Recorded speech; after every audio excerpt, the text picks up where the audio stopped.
Well, as we know, HMOs, it's not always heaven to manage them.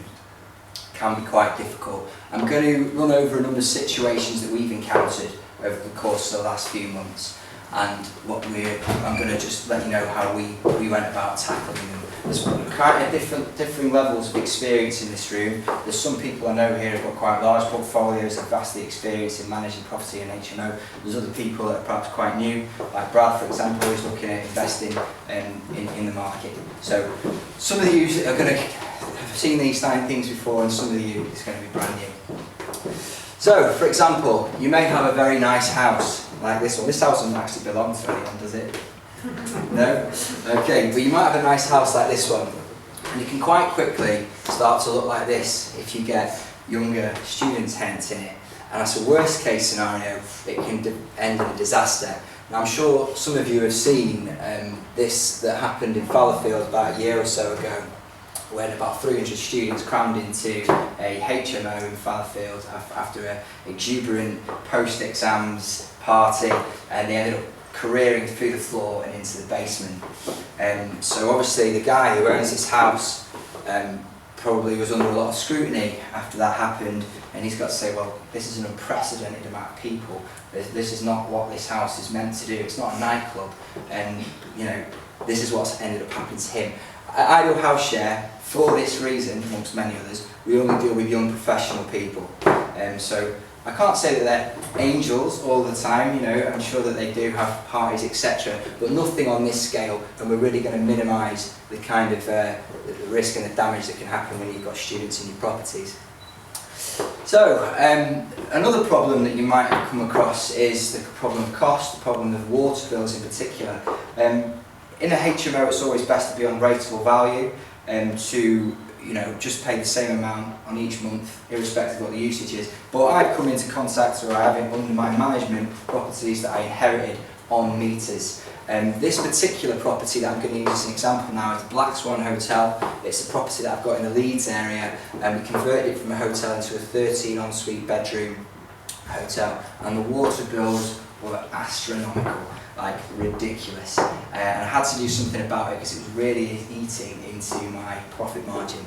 So what I decided to do was install flow restrictors. These are things that you can pick up very cheaply on eBay, or even for free from United Utilities into all of the showers. Furthermore, Hippo water saving bags. I don't know if anyone's heard of these, but they're bags that sit in your toilet system, and they save you about 2 or 3 litres of water on each and every flush. So you can imagine on a 13 ensuite bedroom property, it was quite a saving. I wasn't ready for the staggering saving that it made me on the water bill. It basically cut it in half. So that's a handy tip for anyone who's got multiple bathrooms in a property that's on a meter. So, another problem again that I came up against in the last few months was this issue. I had a property on Beach Road in Chorlton that wasn't letting. We were doing an awful lot of viewings over there. I was sending people up there however many times a week, people around, and no one was taking the property. So there comes a point when you go into all this trouble and advertising the property and taking people around and taking time to do it, and you've got to ask yourself, well, what's the problem? So it's a very easy solution saying, well, just put the rent down.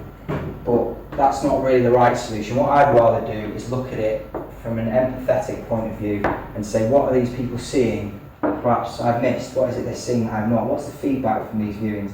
In this instance, we saw that the kitchen was really too small for 4 people. If you can imagine, there's 4 separate people sharing this property. They might come in at different times from work, and they're cooking as individuals rather than cooking together as a family unit. So this kitchen was not of the right size. So what I did was I undertook a bit of work, and this stud wall here, I could have knocked it out, but I thought I might have damaged the ceiling panels. I wouldn't be able to find the matching ceiling panels, anywhere. So I cut a window out of there in order to create some natural light flowing through. I put this unit here on the end, and I should use the pointer really, shouldn't I? The unit here on the end, and this breakfast bar situation was installed there. So it doubles up really as both a breakfast bar and further additional work surface space. So a bit of a double whammy. So that was that one. The owner of this property was actually abroad on holiday. I undertook this work at our own expense. just to ensure, because ultimately using a rent-to-rent model, it's me that's going to lose if I don't make these changes. And once these changes were made, I've rented out the full property, all 4 rooms, within 1 week. So obviously we've made the right decision. We did a few other things, like I put a bit of art up on the walls and tried to make it a bit more quirky and a bit more fitting of its surroundings on the Bohemian Beach Road in Shorten. But generally, with the work we've done, we had a very good success with that one. So, another issue that you might face when managing a HMO is how to manage the energy consumption. I'm sure there's people in this room that have been infuriated by the fact that they've perhaps gone to visit, do some maintenance work or whatever at a property they're managing, and they've walked through the doors in the height of summer, the heating's on full blast and the windows are open. I mean, that used to kill me. You know, people might, if they want to dry something on the radiator, they put it on, they go out, they forget the heating's on, and all of a sudden it's on for hours and hours. Someone comes in, they open the door, and all the while your profit margin's being eaten into, costs going up. So the way I deal with that is I won't pay for gas and electricity in any of our properties. That's the one bill that I won't pay for. What we do is we include all bills, apart from that, all the fixed bills that I know I can count on. However, the other problem that you can face when doing this is that the bills can become mismanaged by the tenants. For example, someone can move away. You can be on a normal meter, and someone may wish to move away. They might do a gap year in Australia, and they might go and get work over there, and all of a sudden you're trying to chase them for their share of the quarterly gas bill, and they're not picking up the phone. Surprise, surprise. So the way that I deal with this is I install prepayment meters. Typically, in our properties, I install a prepayment meter. Now, the reason being is that obviously everyone in the property is paying the same amount. The people that are there are paying for it as they use it.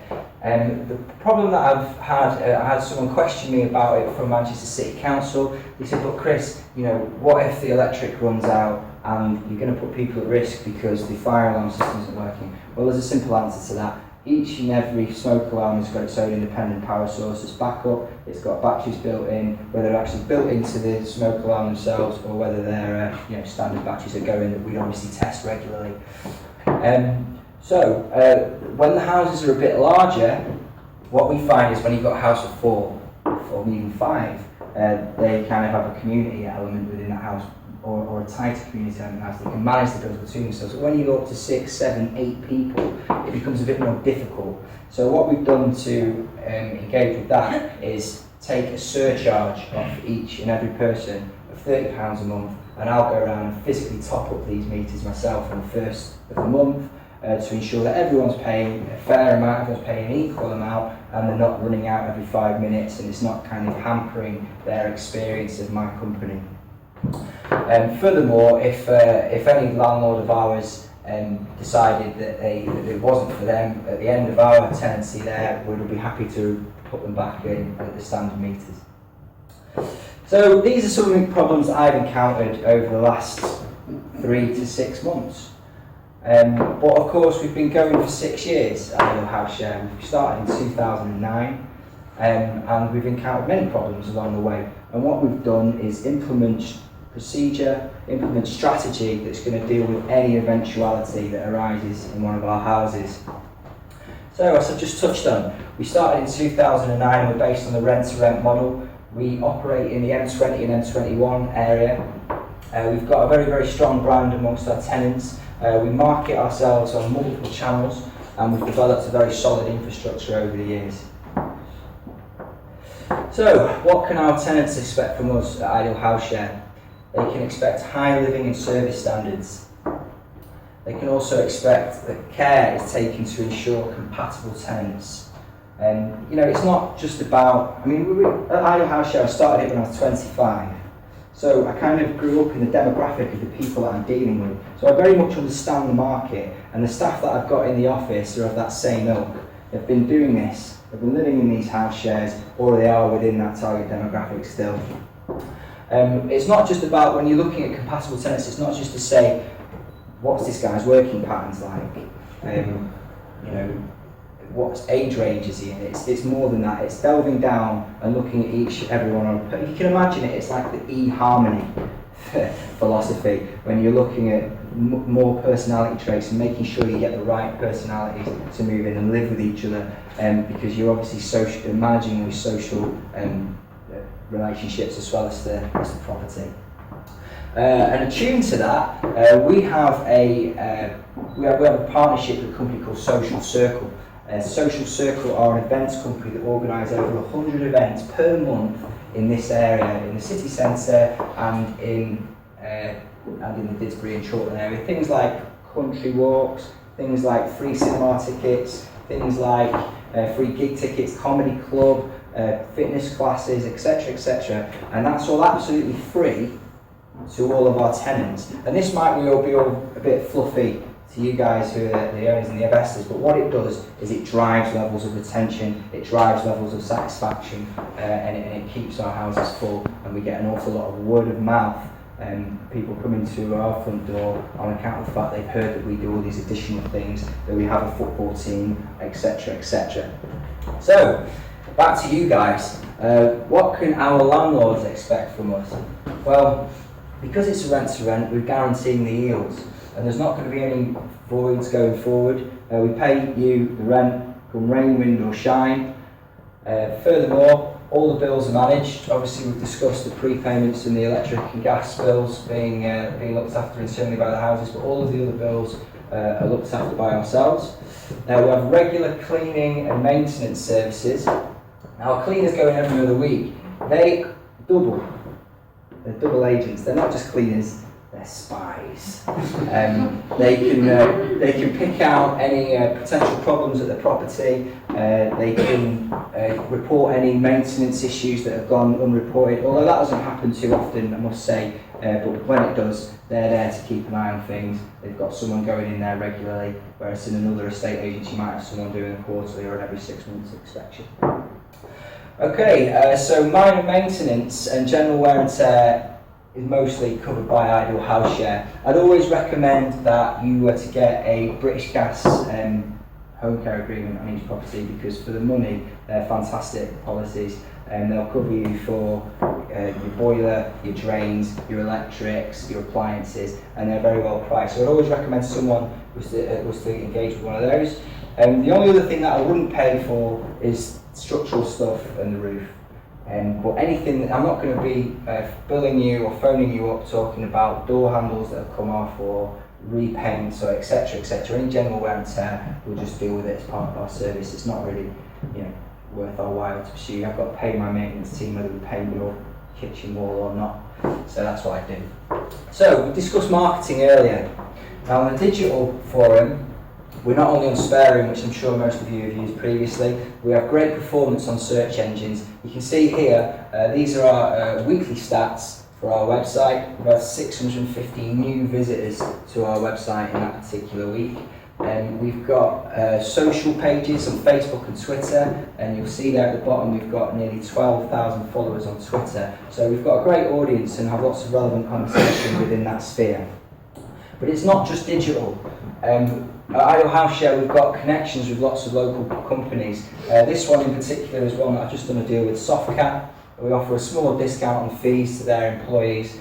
This is a company that's an IT software reseller based in Ardwick. They have 4 major intakes per year, mostly young males that are graduates, and they're their de facto supplier of shared accommodation in the area. I don't know if anyone saw this. This is a couple of weeks old now, but we actually very recently featured in the Mail on Sunday. Kazim, you'll recognise this lounge. That's Kazim's property on Central Road. And this young lady, whoops, sorry guys. This young lady here is Grace.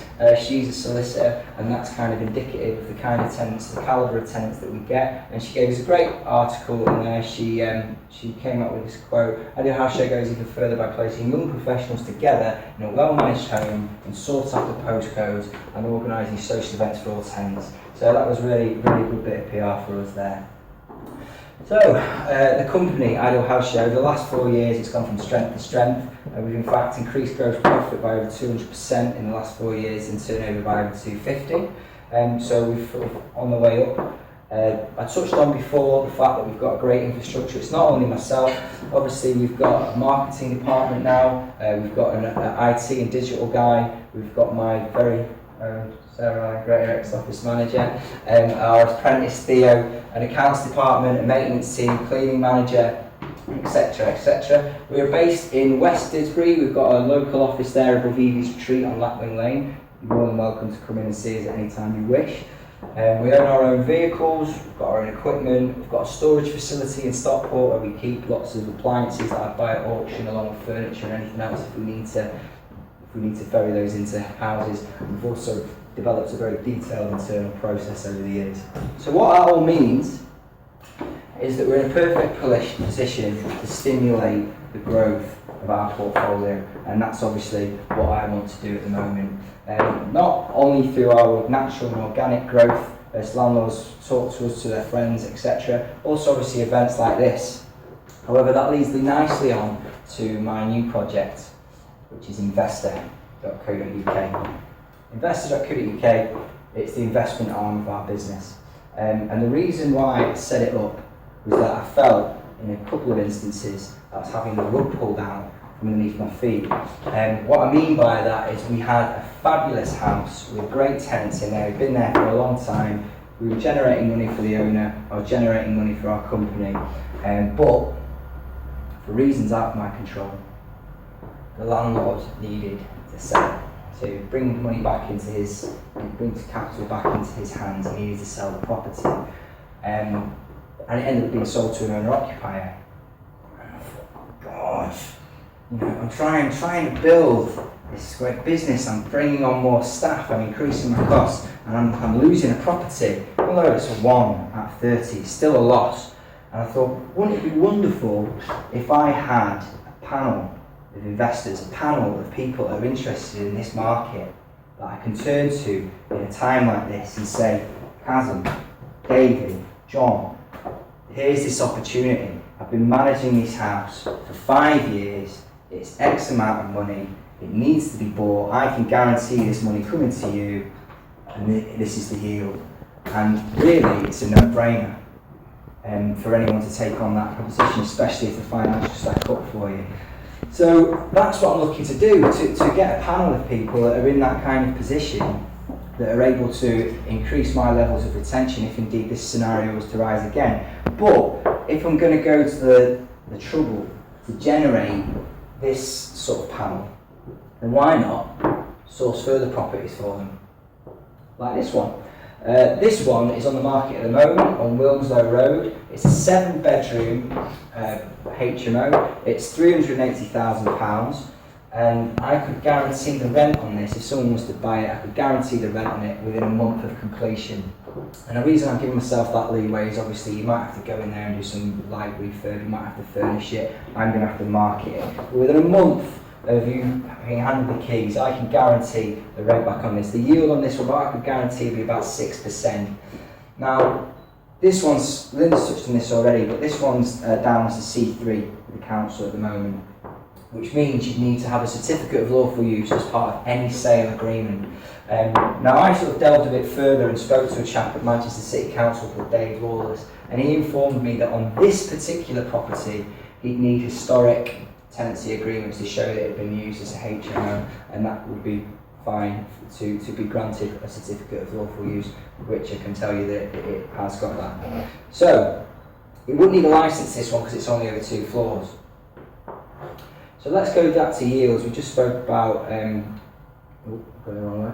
Just spoke about yields. Now in Didsbury, to be realistic, on a new proposition that I can put to you, given how inflated the market is here, these kind of propositions are going to be getting in about 6 to 8% realistically.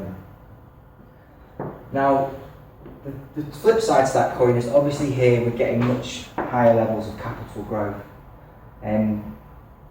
Things like Salford Media City, things like the tram that's been installed recently here, is actually, someone said to me the other day, I think it was Phil, said to me the other day, that the tram has pushed prices up by 8%, especially around East Didsbury and coming through that way. So we are still fueling the people that go and live, that go and work at Media City. They don't want to live in Salford. They might live at the Keys, but most of them don't want to come and live here in Chorlton and Didsbury because we've already got a fantastic population and we've always got a fantastic network of bars, restaurants and amenities that these people want, and the great transport links as well.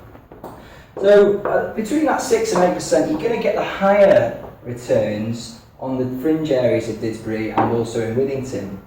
Now what's happened, the way the market's moved in the last few years, especially since the changes were made to university fees, etc., is that I feel there's been a bit of a vacuum left by students that have either not come to university anymore because they're doing an apprenticeship somewhere, or they are living in the city centre in the purpose-built accommodation that we've all heard about. So why not fill those houses with young professional sharers? I mean, I know that these houses, some former student houses, are being bought by owner-occupiers now in the estate around the Parsons Road area, where many of you might own houses. But these houses are perfect for young professional sharers. These HMO that have been used there, they could be perfect for young professional sharers. Now, who in this room remembers when West Didsbury was just Withington? Does everybody remember that? And then all of a sudden it was rebranded as this wonderful and magical place, West Didsbury. It's West Didsbury. My name is the Metropolitan District. Put a great cup there, patisserie start arriving, salons come in, and all of a sudden what happens? The property price goes through the ceiling. Now that could well happen along Withington High Street. I mean, you might not think so now, but I'm sure it could. And as a collective of people that are engaged within the property industry, people in this room, people I do business with, if we're working in conjunction with each other, if people that have got commercial premises on that high street are looking to bring in more higher end people like me are looking to bring in young professional sharers to Withington, and people like you are looking to create houses there, refurbish houses there to the point where they're attracted to those kind of people, then who's to say in 5 or 10 years' time we can't be looking at the sort of new West Didsbury? Could that happen? Could we gentrify Withington to that point as a collective of people? Remains to be seen. So, with Investor and Ideal House Share, I hope that I've demonstrated throughout this presentation that we've got expertise, that we're a reliable and credible company. We certainly have an excess of demand, especially at peak times of year, and we can certainly fill more houses. We've got a very, very solid structure behind us to be able to manage them effectively, and I hope that you as investors join us. See how that's done? I've only just twigged that myself actually, but it kind of worked. So, as I said to you earlier, I've given you guys one gift already, or a lot of you have given you that lovely suntan cream, which I'm hoping you're going to use. But I want to give you another gift before you leave. That's time. And what I mean by that, it's a bit of a tongue-in-cheek comment, obviously, but if we're able to manage property on your behalf, if we're able to guarantee rent on your behalf, we're potentially going to free up time for you to do something else, for you to engage your focus and your acumen on creating more wealth elsewhere for yourself, whether it be in property or whether you just want to have more leisure time and use the suntan cream that I gave you. But what I will say is that anyone today that books an appointment with us, books an appointment with me, and we end up doing business off the back of it, I'll pay for 1 year British Gas Home Care Agreement, top, all singing, all dancing one, for your house, just to reduce your costs a bit further. And thank you for coming tonight. Thank My you. existing customer. Yeah.